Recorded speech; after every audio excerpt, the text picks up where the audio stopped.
Nice little instrumentation from Shane Stapleton there. Welcome along to this shoutiest segment on Irish radio and on a multitude of digital platforms. It's the scintillating, it's the stupefying, it's the splendido crappy quiz. Every Friday we pit three of Team Off the Ball up against each other in our quiz of sporting factoids at the end of the week. For a third consecutive week, Mr. Ger Gilroy cannot be arsed hosting the crappy quiz. So without any further ado, allow me to welcome tonight's contestants. Our first contestant tonight went with pitchforks to Croke Park this week, utterly outraged at the new bridge situation. He and an army of emotional hurling snobs raided headquarters to complain about the Munster and Leinster hurling finals getting overshadowed by this story. I don't care about Kildare, he shouted at the GAA suits. I don't care about health and safety, he screamed at their PR department before roaring, make this story go away now because hurling is the fastest sport over land. Fighting the good fight, it's Shane Stapleton. Alright, Owen, how are you? Welcome along. I'm more worried about the Kildare hurlers and the fact that they have to hurl again a week after winning the Christy Ring Cup. They've released a statement along with the Antrim hurlers who they're against, and fair balls to them. Would you be making the same complaints if it was the Kildare footballers in a... I'm all behind the Kildare footballers as well. Any bit of anarchy I want in. King of Anarchy. Yeah. Anarchy King. In the middle seat is a man who is quietly seething. Actually, you got to guess who this intro is for because this person actually isn't here and I didn't have time to write a new intro. In the middle seat is a man who is quietly seething at the notion of Mayo not playing in Croke Park this weekend. He is very concerned that many of his fellow county people will not get a ticket to the match, and this problem could easily have been solved by playing the game in Croke Park. He feels sorry for the masses and the fact that he might have got himself a nice cushioned seat on premium level with champagne on tap and chocolate covered strawberries all game has got absolutely nothing to do with it. It's fair weather season, and this is Nate Dog Murphy, as you can probably guess. But it's not, it's Phil Egan. You're very welcome. Thanks for making me feel really welcome. Are you a premium level snob when it comes to you can't enjoy the games. Although you would go, if you're going as a neutral, actually premium isn't bad. But if you're going to watch your own county, you want to be down among it, in it. You shouldn't feel too bad, Shane. I walked into the office half an hour ago expecting to be part of the quiz, then I was cut from the quiz, then 5 minutes later I was added to the quiz. So don't worry, you've got a pretty shitty intro, but it's not as bad as it could have been. Maybe if you won the odd quiz you might be invited back. Sorry, I've won the last two that I've been in. Yeah. Don't come back to him with facts. Yeah, that's the last thing we want here. The only reason I remember it is because he got so cocky after the last one and then he got brought down a peg or two. 3 wins from 6, I'm happy. Schooled. 50%. That's pretty good turnaround. But when it comes to winning All Irelands, that's a typical Tipperary attitude, isn't it? Now, we're not like the Cats. We're never going to be going for 5 in a row. 3 from 6, maybe 1 a decade, it'll do us. Hey, if I want All Ireland's won, I'll do it myself. I won't rely on Tip. From the bench. Yeah, from the bench. Our final contestant tonight is greatly enjoying the action over the past few weeks. He's been watching every single night and has started to get envious. He'd love to be over there doing his thing. No, I don't mean he'd love to be commentating on the World Cup. I'm talking about Love Island and how he'd love to go toe-to-toe with those British lads who think their biceps are so big. Well, they haven't seen bicep number 1 and bicep number 2, the most prized possessions of Dave McIntyre. I have to commend you. You read the first 4 or 5 lines of the intro off script. I almost expected to turn over there and see it on auto cue. Very impressive. Something Gilroy's never managed to do. I get complimented on this every week. Keep the compliments coming, and you can tweet us at Off the Ball, or you can write postcards at Off the Ball Towers, Marconi House, Stiggs Lane, Dublin 2. If you've got any compliments on my autocue reading skills, if you're listening on the radio, well, you can't see my amazing autocue reading skills, so that's a little bit pointless. The format of the classic crappy quiz is 4 questions each, 4 rounds. The trivia equivalent of a wet evening in Stoke then comes next, which is the rapid fire round, as you're all aware of. And as we've said, you can podcast the Crappy Quiz on iTunes, Stitcher, Podcast Addict, or offtheball.com and give us 5 out of 5, even if that doesn't represent your actual opinion. We're all clear at the rules. We're all ready to go. We're all set for this. Every time he says the rules, I tune out, so I'm kind of almost a little bit unfamiliar with them. But go ahead. Just keep answering questions correctly, Shane, is the moral of the story here. And round 1 is the boring questions round, never multiple choice. Question 1 for you, Shane. It's been just 2 years since we've seen Kilkenny and Galway face one another in a Leinster final. But can you recall who played a blinder for Kilkenny that day, scoring 1-4, all of it from play? John Joe Farrell. Correct. Of course. Richie Hogan came on and scored 5 from play, of course. Oh my God, he's just showing off. This is what he does, though. He starts off well and he just runs out of gas. John Joe Farrell got Player of the Year, Leinster Player of the Year. That's why he'll never be the people's champion. Yeah. Pierce medal, this kind of behaviour. Yeah, he's just showing off. Season. Oh yeah? He's still going. Well, there you go.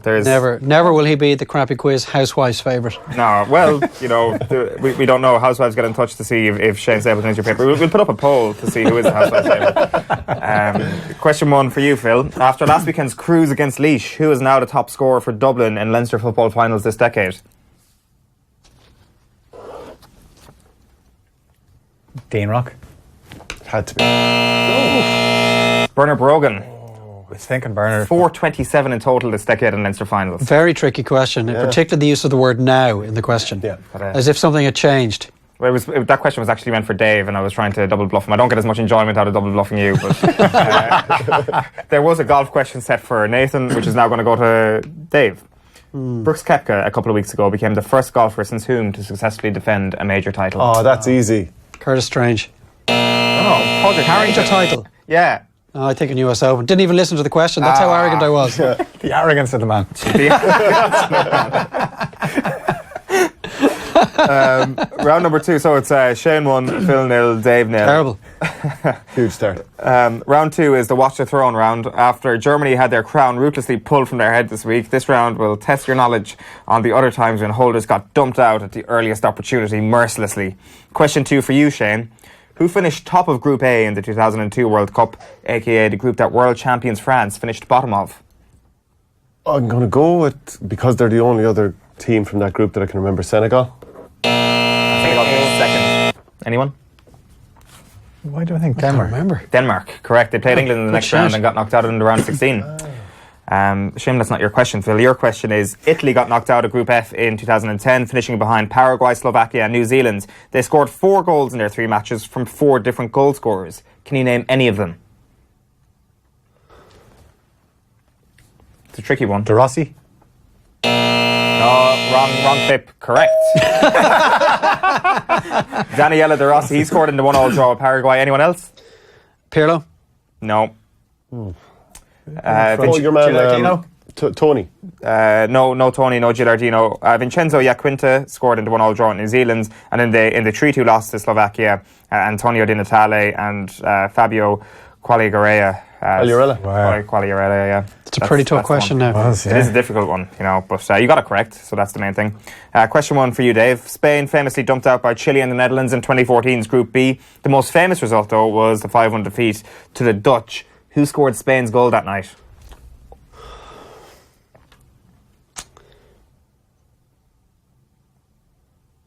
Villa.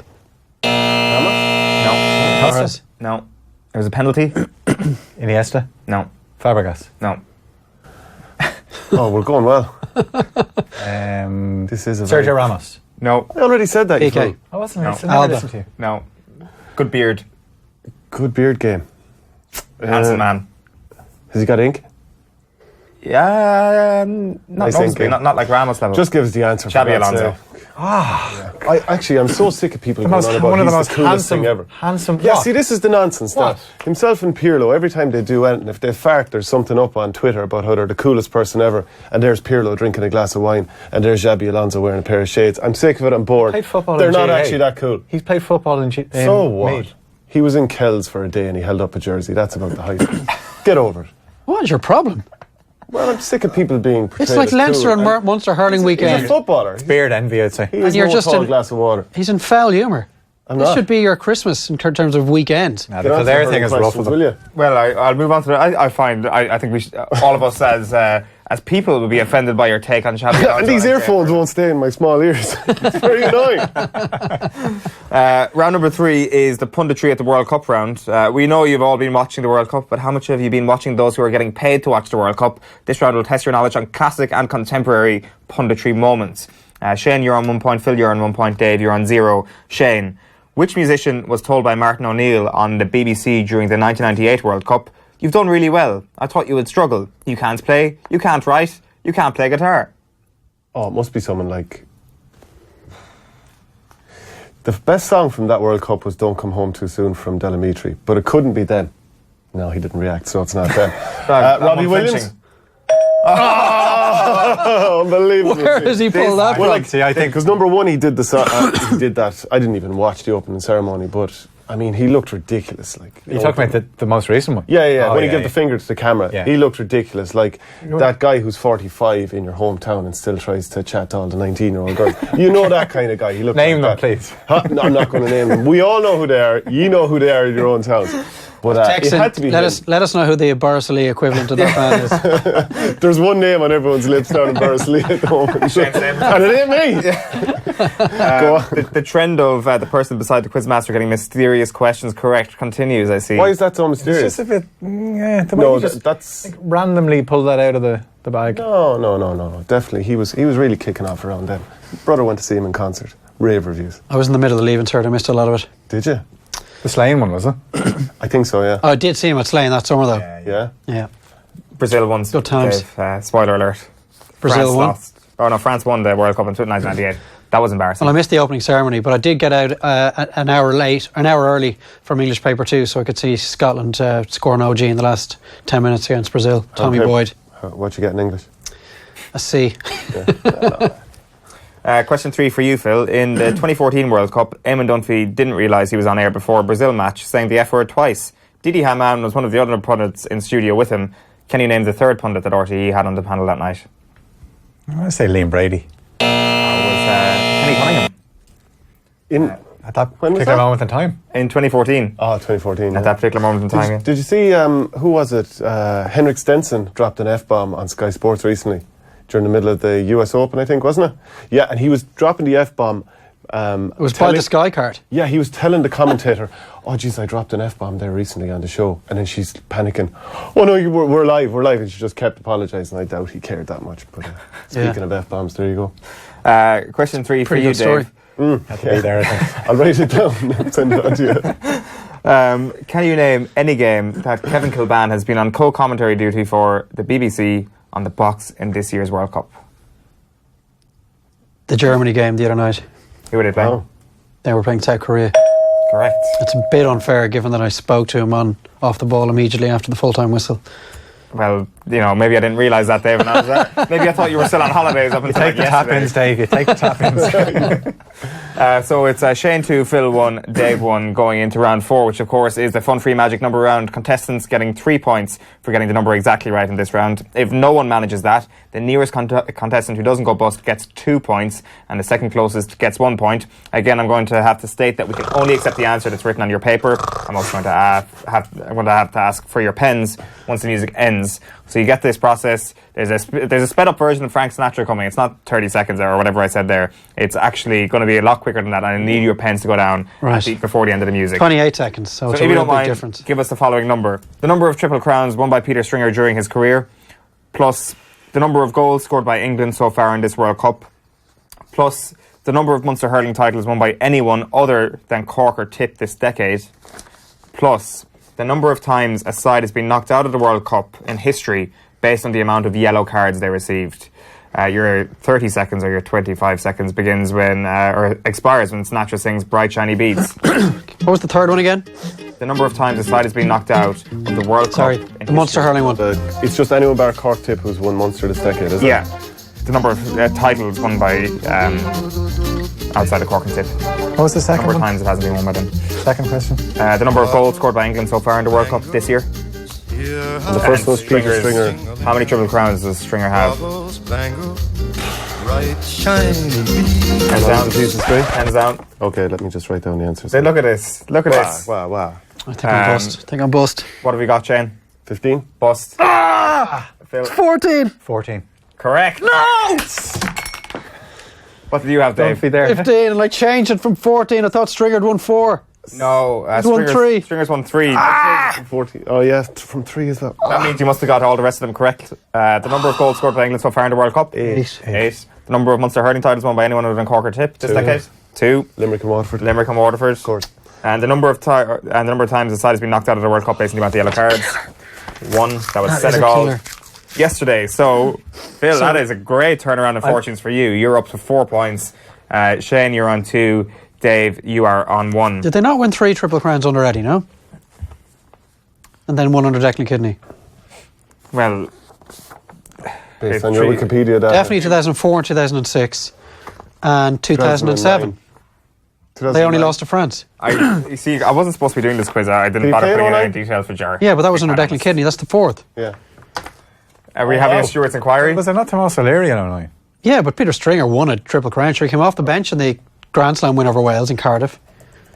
Oh, wow. Didn't they win a Triple Crown in 2007 when the French beat them at Croke Park? We share top points. Shane Horgan got the try that won the Triple Crown at Twickenham in I'm only doubting 2006. myself because you're the national commentator. And then in on, 2004 they national won the Triple Crown. See, Dave is that person that goes up to the quiz master at the table quiz and said, yeah, round 2, question 1, I think he got it wrong.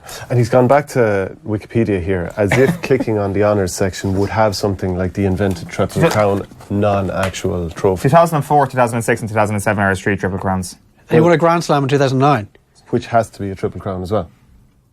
That's a very good point there. That's the real quiz. That's the real quiz. Okay. Basically, Phil has lost the points. We've got the points, Phil doesn't. It's very, That's very the real good point. quiz, as they say in the office. That's an absolute disaster. Phil, what do you think? What do you think? You're happily going to say, I'm not taking the points, lads, share the points. Surely. Cut your class out of here now. Well, sorry, there's not even a debate. He got the answer wrong. Yeah. You got the He gets answer 1 wrong. point You got 1 for finishing point, Phil. second. No, we're joined first. Actually, he gets nothing because he was last. Yeah, that's how it works. Now, was Stringer on the pitch for all 4 of those? I'm pretty certain he was. I don't recall him being injured. Well, he put in a man of the match performance against Scotland in the 2009 Six Nations. Oh, I know he definitely played in 09 and he definitely played 04. I'm assuming 06 and 7. I can't remember any other scrum half that was starting for Ireland in that time. No, 6 and 7 are definite. 04, 6 and 7 are definite. So there we are. I love the way you can analyse and name the exact years. I just put down 4. So after the Stewart's review, the updated points are... This is Shane's a VAR moment. It's rather embarrassing for everybody involved, mostly me. Shane's on 5, Phil's on 1, and Dave's on 4. Oh, what a turnaround. The as things stand table has really just changed badly for me there. You're the Senegal today, aren't you? I've just got absolutely done there. You've got absolutely rolled, as they'd say, by that decision. Yeah. You are now going Rock last solid. in the rapid fire. Ridden Shane, rock you are going solid. first, and Dave, you are going second in the rapid fire. So our winner tonight will be decided in the round that separates the men from the boys, the John Stones from the Rolling Stones. It's nothing in particular, ridiculously easy rapid fire round. Just to explain the rules, anybody who's not familiar, the score you get in this round will be added to the score in the previous round. There's going to be 40 seconds for everybody to answer from the same set of questions. We're going to start with the person with the highest number of points, which is Shane, then on to Dave, and then on to Phil. And if you get a question correct, I'll ask another question and keep asking you questions until you get one wrong. And once you get a question wrong, I'll move on to the next person. And your incorrect answer also means the deduction of 1 point. Have you noticed not a single word of gratitude from Stapo there for the position I've put him in? No, absolutely. Just moved on, so he did. I praised you for your... He'd be one of those lads that you set him up for the goal, he taps it in, he runs to the corner flag, doesn't even acknowledge it. Do you think the rest of the teammates will come to me or go to you? They're over in the corner here with me right now. A bit of a Neymar there, Shane Stapleton, is what I'm hearing. So we're going to start with you. Your time begins with a Nathan Murphy. I love a sausage with a crispy skin. Love a sausage with a crispy skin. Who finished top of Germany's group in this World Cup? Sweden. Correct. Which player was red carded for Dublin in last week's Leinster final? John Small. Correct. Sadio Mane plays for which country? Senegal. Correct. What does the E in ESPN stand for? Pass. Dave, in what country did the 1982 World Cup take place? Spain. Correct. Who scored Ireland's try in Sydney last week? Conway. No. Sander, incorrect. The Fished Olympic Stadium is in which World Cup 2018 host city, Phil? Sochi. Correct. Who won the 1998 Hurling All-Ireland? Kilkenny. Offaly. Incorrect. Claire. Name the French Open Women's Champion, James. Who cares? I've won. Who cares? Simona Halep is the correct answer to that. Claire won the 98. Offaly won it. Offaly won it. I got it wrong anyway. Yeah, that was brutal. You got the wrong, yeah. Did anyone improve their score? This is so easy. We finished where he finished where he started. I lost 1 and Phil lost 1. Yeah, so Shane is up to 7 and Dave, you're still on 4 and Phil, you're on 1. So that's a pretty comprehensive. Unlucky lads. Particularly for Boris Ali, for Kula. I'm not celebrating. The boys are following me over to the corner. It wasn't really unlucky. The first 4 questions were the easiest we've seen in the rapid fire in a long time. They were honestly like you get marks for putting your name on the paper. Because Offaly winning in 98 was so hard. The reason Claire was down on it was because Claire did beat them. That was the Jimmy Cooney year. Jog on. Overall, it's been a pretty shambolic crappy quiz. It's reached new depths, and we've said that about 400 times on this show. It gets worse and worse and worse, but it's getting better after the break. There's some very, very good stuff coming up. We'll chat to you in a few minutes. Hey, hope you enjoyed that latest offering from Off the Ball. If you want to subscribe, and you should, check out just up here. All our latest stuff is just down here. Generally, knock yourself out.